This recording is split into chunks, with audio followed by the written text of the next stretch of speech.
It seems investigating murders in South Carolina's Low Country is really turning into a thing. That's why we've created another podcast focusing specifically on the murder of Stephen Smith. We, of course, have continuing coverage for you on the Hidden Killers podcast and True Crime Today. But if you want a channel exclusively dedicated to the coverage of the investigation and finding justice for Stephen Smith, be sure to search and press subscribe to The Murder of Stephen Smith. Search that wherever you download podcasts and press subscribe as we bring you daily coverage of the investigation into the murder of Stephen Smith and the quest for justice.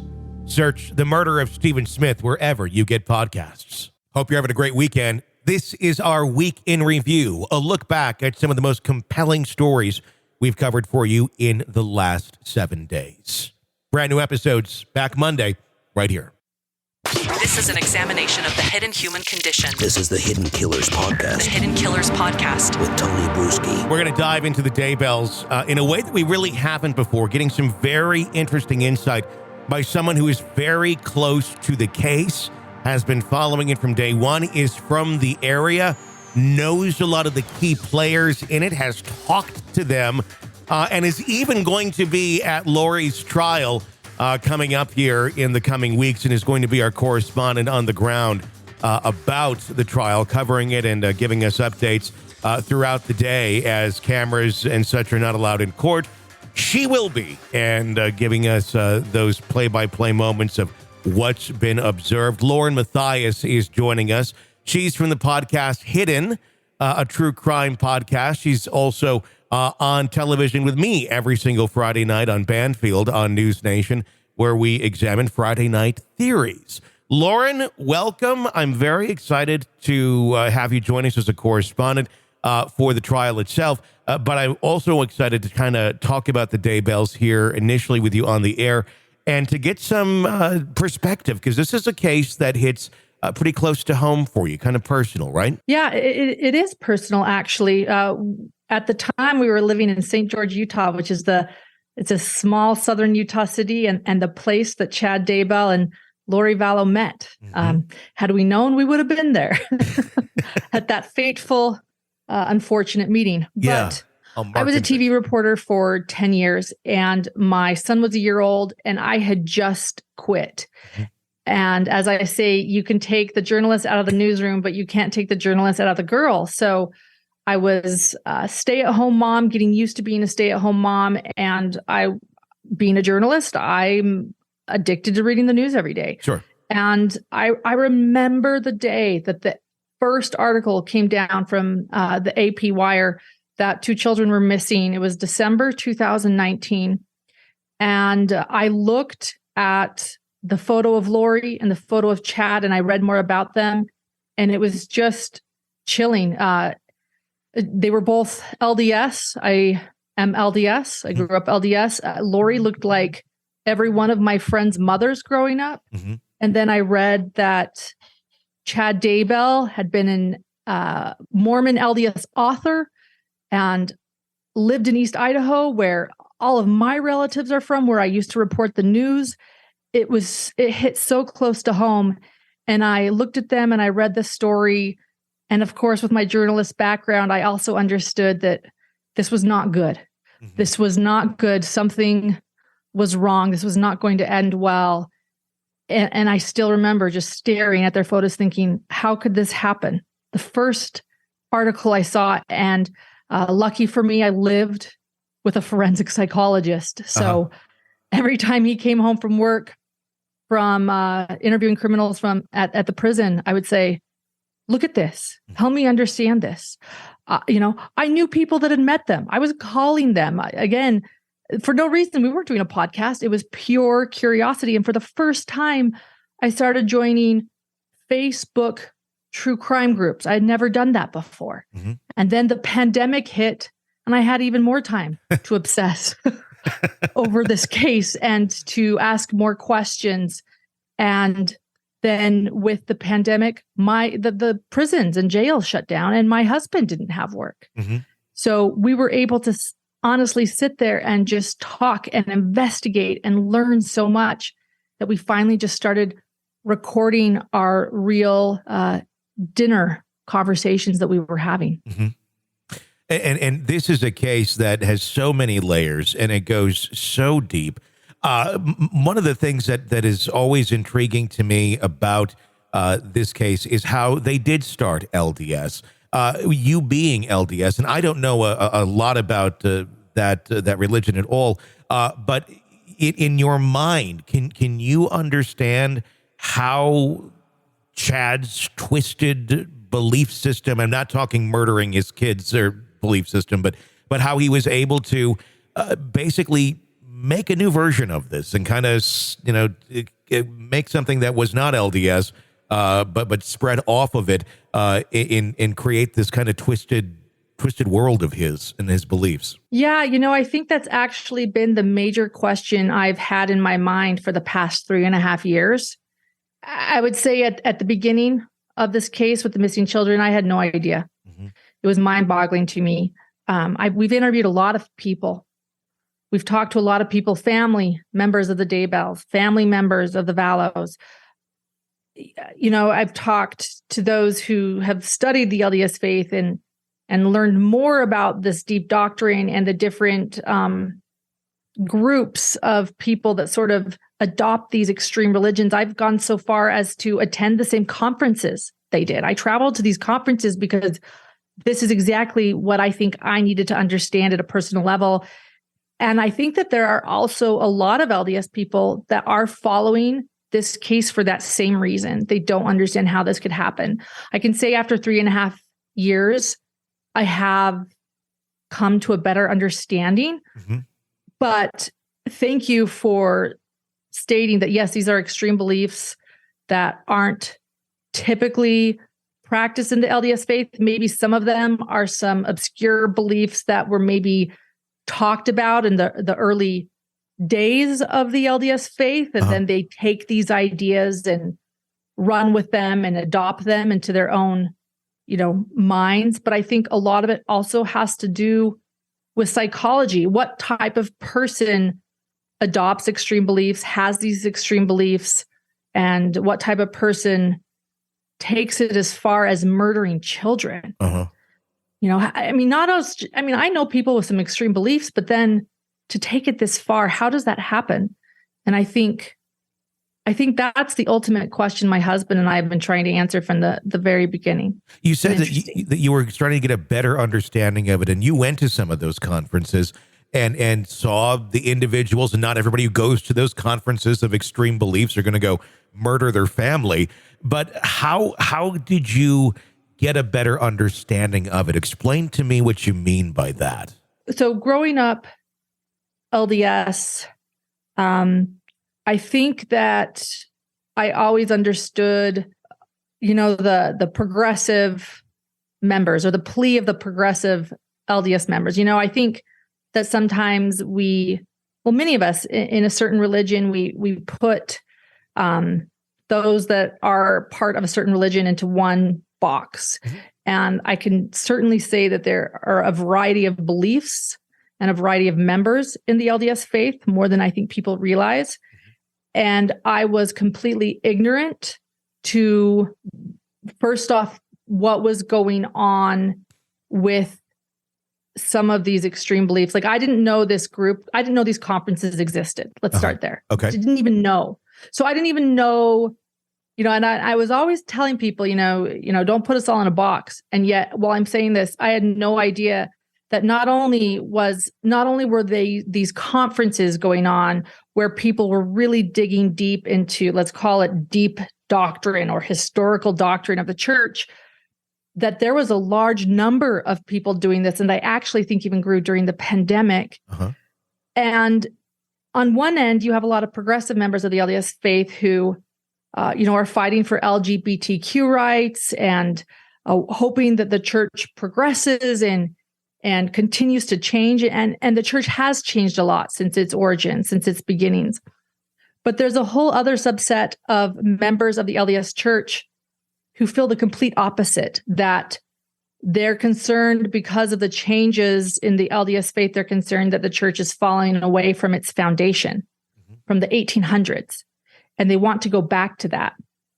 And they want, they feel that the leaders of the church, the prophet, which is the head over the LDS church, it would be the equivalent of the Catholic Pope. I'm not saying the LDS church is as big as the Catholic Church, because some people get offended by me saying that. I'm just saying, if you understand what the Pope is to the Catholic Church, that's what the prophet is to the LDS church. Okay. And they believe that the prophet is falling away. They believe that the prophet and the 12 apostles of the LDS Church, who are the top leaders of the Church of Jesus Christ of Latter-day Saints, also known as the LDS Church, also known as the Mormon Church, but the full name is the Church of Jesus Christ of Latter-day Saints, that the leaders are falling away and getting away from the roots. Okay. And in some ways, they're right. The church has changed a lot. I think most religions and churches do more than people think. And this, people don't like change. And these small towns are isolated as well. You take a smaller town that's isolated, that maybe the people there don't like change, and they see their own religion changing. They want to go back to the roots. So that's the beginning. And then they start investigating this history. I can tell you that Chad Daybell really did know his church history. And they don't like what's being taught in Sunday school, that it's whitewashed, that it's simple, and they want deeper. And these people start believing then in visions and dreams. And a lot of these conferences, the one I went to, has to do with energy healing and visions and dreams. Those things are not taught in the LDS Sunday school lessons. And so that starts, it's just sort of like this snowball effect.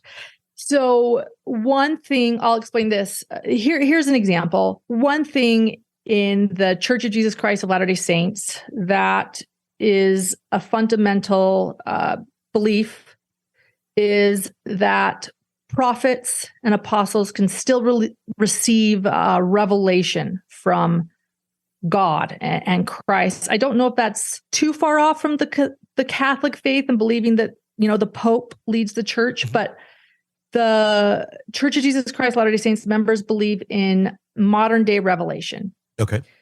Thus, this sort of subset of people start to believe that if they're having dreams and visions, perhaps they're receiving revelation, and perhaps they're receiving revelation that the prophet and the apostles are falling away from the church. I think that's the start of it, the start of the snowball. And I think that with the internet, these people can find each other more willingly.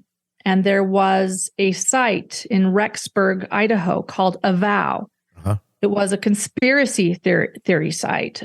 It was actually dubbed a terrorist organization, but people would join. A lot of them were LDS. And then you add what you add to a lot of cults and paranoia, the sort of doomsday mentality, the second coming of Christ. So you throw that in to this idea that Christ is coming soon. A lot of revelations, a lot of belief in the Constitution, collapsing, of wars, of famine. And so sort of those extreme prepare for the end beliefs start to appear. It's sort of like all these different things. And then they all get online and they read each other's posts and they validate one another. And it becomes just a little bit more extreme. Chad Daybell, I call an accidental cult leader in some sense. I think it was slow. It was like the frog in boiling water. Yeah. I think he was surprised that people started listening to him. I think he had always been overzealous in his religion. And we can get into the psychology of Chad Daybell too, little things that, weren't ideal, a very black and white worldview. But he always sort of felt that he heard voices. And so then when you add this fear and this paranoia, and then he's given a platform on this site called Avow. And he's able to share his dreams and visions, and people start listening to him. He gets a little bit further. Then he finds a necklace in his church building and decides that God gave it to him. And he starts using this necklace, or this pendulum, as he called it, and taking it to these conferences held at people's homes. And again, this wasn't church. This was people that felt that they weren't getting enough at church. So they would join with each other at homes. And then he started discussing what was called multiple probations, or, also it's like reincarnation, but without being able to come back as an animal or a plant. You only come back as famous people in history. Okay. And he starts using this pendulum to tell people whether they were Joan of Arc or Jesus's brother in a past life. And people are clinging to this. And then he starts being able to say, well, now I can tell who is light and who is dark. So he had this sort of obsession with good versus evil. So you take all these things and give them to Chad, and then he starts speaking at these conferences, and people just continue to give him this platform, and he starts to believe that he had near-death experiences. It's just, again, the snowball is rolling. The snowball is rolling.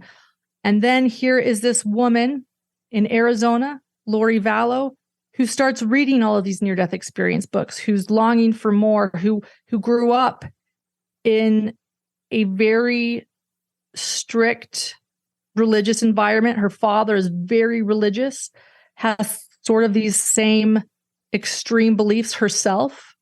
And then she starts reading Chad's books, and she starts getting to this doctrine with like-minded friends in Arizona, and they travel to this conference, and there's Chad speaking. It really was like a match in fire.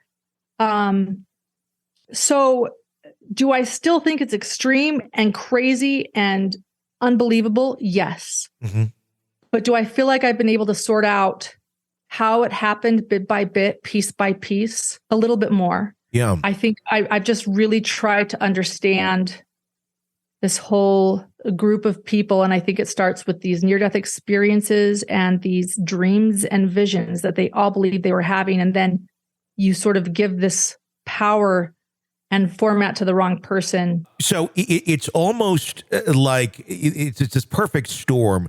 There's this power that seems to be given, or believed that it's given, to an individual, not just a higher ranking member in the church or the prophet or someone who is at the top. It's anyone that's in there. And then he takes this one step further and almost starts just creating his own doctrine, his own beliefs, his own rules, his own way of thinking, which really have absolutely nothing to do with the real teachings of LDS. It's more so, I have this power, so I'm going to tell you this is what it is now because I've had these visions and these dreams. And others who are like-minded in that thinking then cling on to it thinking, oh, this must be a prophet, and he has this information, so we should follow him.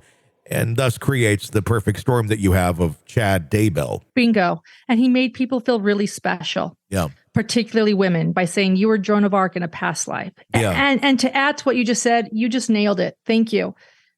He claims to have had 2 near-death experiences. And each time, the first one was cliff jumping when he was a young boy. He says he jumped into the water. And as he came up, his veil was torn. In the LDS faith, I've always known it to be a metaphor. By the way, this veil that the LDS faith believes that we lived as spirits with Christ before we were born and came to this earth and received a body. Okay. And that a veil was put over our eyes before we came down. And that's why we don't remember this pre-mortal existence as spirits. My teaching growing up was that this was a metaphor. This was a metaphor, that the veil wasn't a real thing, right? Like a literal thing, a tangible thing.